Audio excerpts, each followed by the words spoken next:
Section 2.3, Elements and Compounds. Here's the objectives. Explain the difference between an element and a compound, distinguish between a substance and a mixture, and identify the chemical symbols of elements, be able to name the elements and give their symbols. So, the first thing we want to talk about is distinguishing elements from compounds. And if we have a substance, we can classify it either as an element or a compound. Elements are the simplest form, and an element has a unique set of properties that can't, it's the simplest form of matter that has a unique set of properties, I guess is how they say it. So they're all different. All the elements are different, and you've probably seen the periodic table before, so you're familiar with seeing those, and each one is a little bit different. And they're as simple as you can get it. You can't break them down anymore. On the other hand, a compound is going to contain at least two or more of those elements in a certain ratio, a fixed proportion.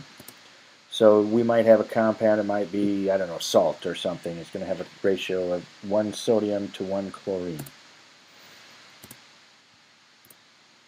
Compounds can be broken down into simpler substances by chemical means. So we can break them down, but we can't do that with elements. So for instance, you can take water and you can separate it into hydrogen and oxygen.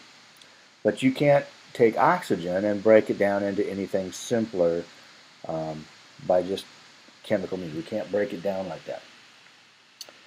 If we have a chemical change, what we're talking about is a change that actually creates different compounds. It has a different composition than what it had from before. So for instance, this fire is creating new composition after it's all done. We're going to have something different from what we had before. And properties of compounds are very different from what they start with when they're elements. So for instance, one of my favorite examples is salt. If you take sodium, sodium is a very, very reactive metal. If you put sodium in water, it's going to explode. If you take chlorine by itself, it's a poisonous gas. And if you put the two together, you create table salt, which we put on our food. So the compound is totally different from what the element was when we started. All right, if we want to be able to distinguish the difference between substances and mixtures, it's important to understand that if the material is fixed, if it's the same throughout, we consider that to be a substance. If the composition varies, if I can look at one part of it, it looks a little bit different than the other, there's different materials in there, then that's an example of a mixture. And because it's kind of a pain to always write out the whole word, chemists came up with the idea of using symbols. And originally the symbols were different shapes and things, but then they came up with a pretty standardized way to use letters to represent the different elements that we have. And this idea was based on a system by John Jacob Berzelius. I think he was related to John Jacob Jingleheimer Schmidt, but I'm not sure on that one. But this is the system that he came up with, where we would use a capital letter or a capital letter and a small letter for all of the symbols on the elements. So we're either going to represent it with one capital letter or one capital letter and one lowercase letter. And it's important that you do write the second one as a lowercase. If you write it as an uppercase, it might mean a different compound or element than what we're talking about. So here's an example. C stands for carbon. O stands for oxygen. Zn stands for zinc. So notice here we have two letters, capital Z, little n. And Na stands for sodium. And now you might look at that and say, well, why in the world would we use Na for sodium? And the reason is there are other S's on the chart, and Na comes from the Latin word for sodium, which I believe is natrium. So that's where the abbreviation came from. If we want to write a formula for a compound, we're going to use the element symbols, and then we're going to use subscripts to indicate how many of those we have. So we have H2O. The 2 indicates that we have 2 H's. Since there's no number after the O, that's always assumed to be a 1. So it's kind of like in algebra. You don't write 1s for x. You know, if you have 1x, you don't write the 1. If you had 2x, you would write the 2. Same thing in elements. If you have more than 1, you're going to write a subscript. And if you have a single one, you don't write the subscript. So in NaCl, notice that we have 2 capital letters. The capital letters tell you where you're going to have a new element every time. So we have 2 capital letters, capital N and the capital C. So we've got 2 different elements in here, sodium and chlorine, and that forms table salt.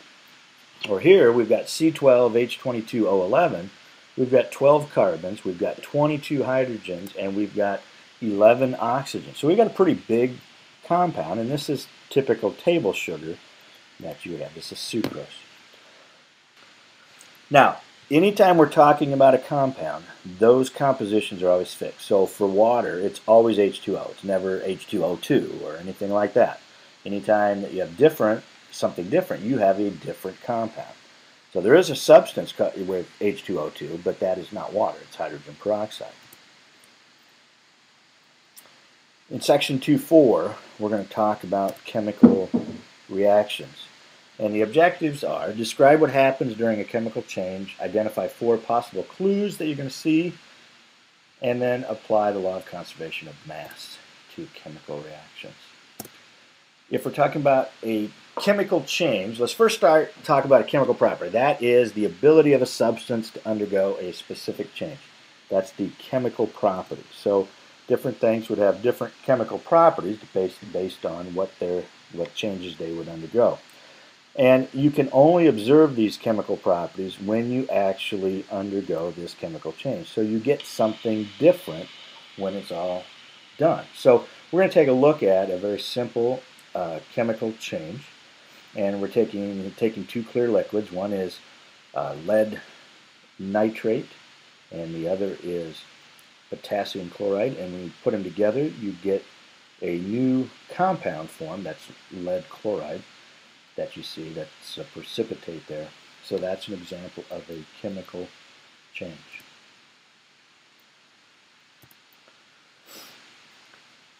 And whenever we have a chemical change, we're always changing the composition. There's always something different formed than what we started with.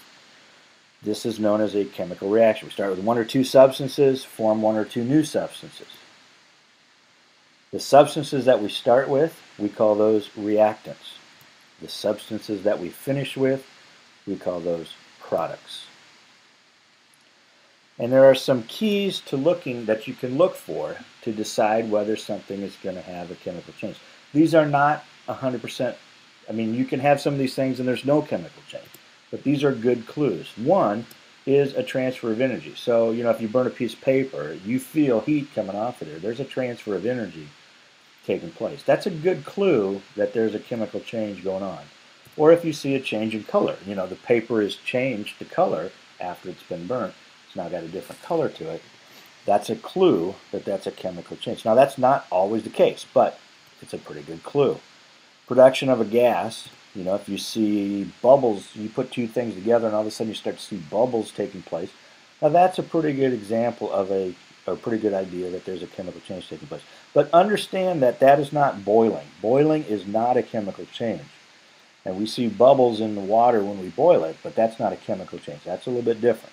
So these aren't always 100%, and that's what you got to be aware of as you do this. Okay, and then the last one is the formation of a precipitate, and you saw that in the video.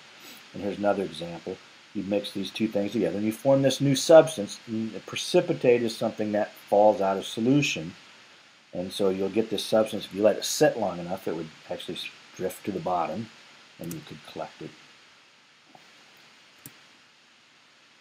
And every time we have a chemical change, we have a transfer of energy. Energy has changed somehow. There's energy either released or given off. You know, some substances get hot, some get cold. There is some kind of a change. We talked about precipitate. We said that's the substance that's formed that settles out of a solution. And the only way that you can actually know for sure, 100%, all these ideas I said that we talked about are good clues, but the only way you know for sure is if you actually will test the substance before and after to see if there's something different. However, whenever these reactions have taken place, there's always going to be equal amounts. Whatever you start with, the number of grams of things that you start with is going to be equal to the number of grams of substance that you finish with. It's always going to be the same amount when you're done. And the law of conservation of mass pretty much just states this, says that in any physical change or chemical reaction, mass is conserved. Mass is neither created nor destroyed. You always have the same amount when you're done. And there you have it.